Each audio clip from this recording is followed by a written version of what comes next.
Was there anything that surprised you?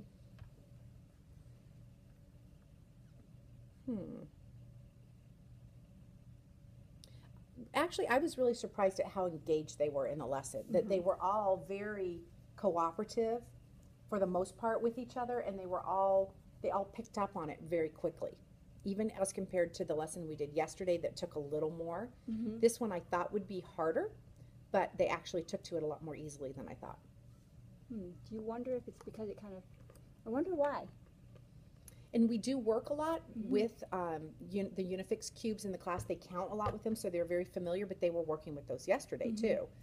But I think because it was something that they could touch and they could see and they could create a lot, it engaged a lot more of their learning strategies that work for a lot of these kids. Yesterday when we were talking about place value and we were being very conceptual about this is the ones place and this is the tens, a lot of them really have a hard time with that conceptually. But this was very concrete. You could measure, you could count different ways, and they could actually kind of literally put their hands on it to verify. So I think that's the reason that it was easier today than yesterday.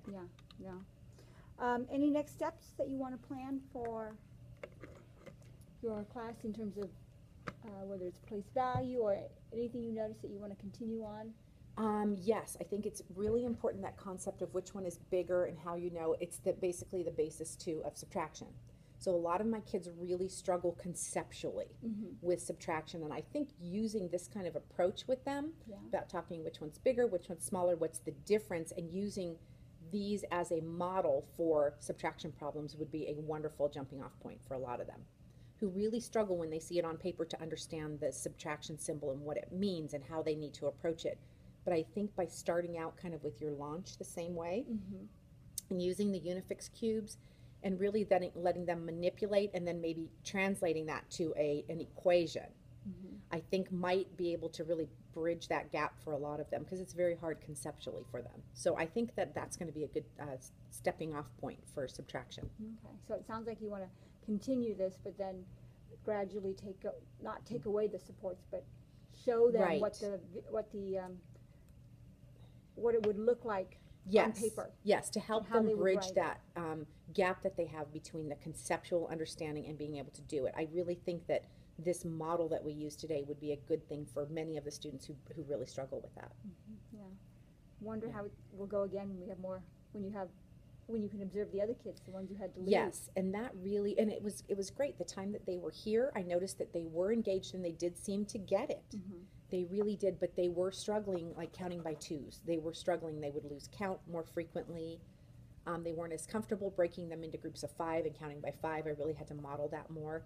So definitely the groups that were left were much more independent than the group that I was working with that had to actually leave the room and leave the lesson. So it was, but I think it would be beneficial because they all seem to get it and they all seem to enjoy it. So I think it's just a great starting off point though. Do you think everyone was able to participate? I mean, even though, like you said, they had different levels? Yes, absolutely.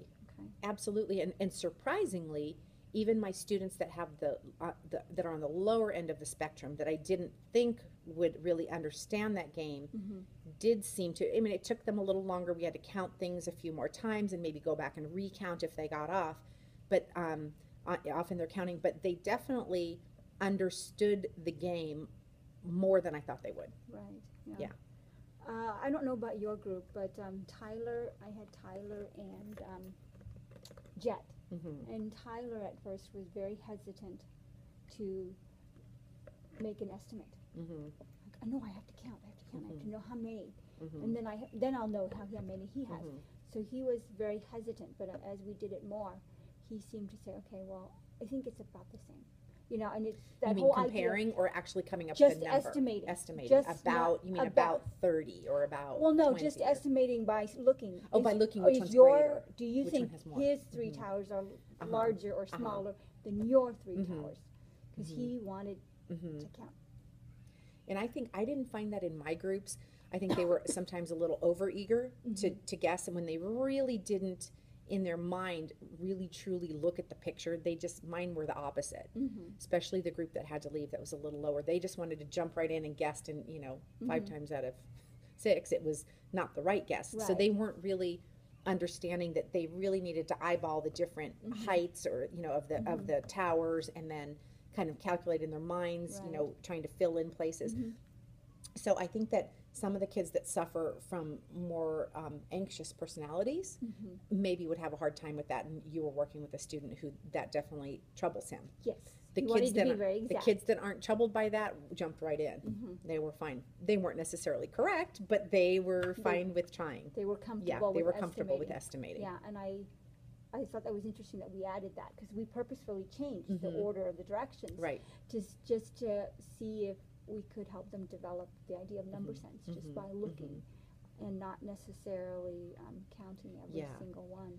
And they did, but they were all very surprised, at least in the first group that I worked with, when we actually made that tower and looked at it, that they were sometimes completely off. And I did notice they went, oh, I wasn't even close on that, so it was interesting to see them kind of come to that recognition that maybe they could have done a better job at estimating at the Right. beginning. So the aha was when the amount they estimated was way off. Well, yes, when the towers were compared, and one was obviously much shorter, not even just a couple blocks short, but 10 or 15 blocks shorter. Oh, wow, I was really off on that, a couple of them mentioned. So they definitely understood that.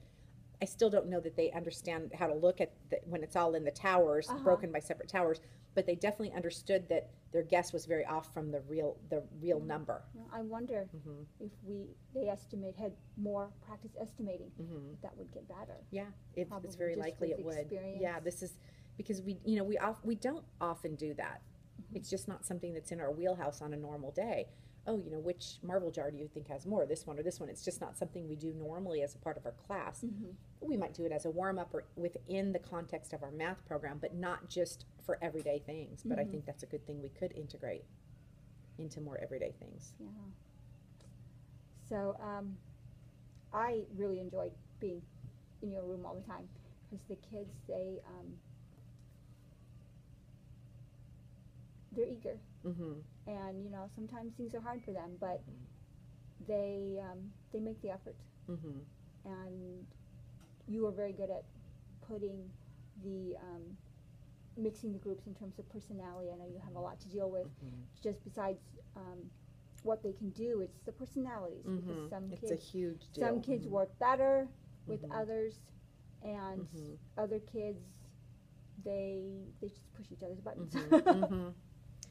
And then what we found too, I had done a lesson for my BITSA program, my teacher induction program, where I had paired a higher level learner with a lower level learner, thinking that would be a good matching, because the higher one could help explain it to the lower one, and the lower one could actually learn from the higher one.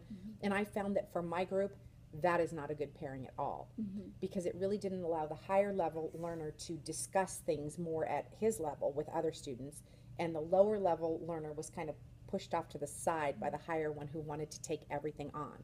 So I used what I learned from that previous grouping to make sure that I tried to group them more by their ability levels, and I think that was much more successful. And of course I also have to take personality into account, and little quirks and mannerisms that would irritate each other, and so you do the best, but you don't know on any given day how it's going to work out till it ends. Yeah.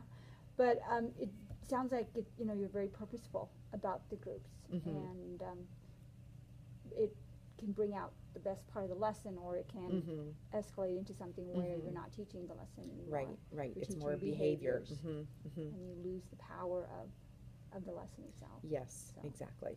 So thank you so much. Oh, you're welcome. This was so You're much welcome. fun. Thanks for being in here. We Oh, really yes. appreciate it. You're welcome.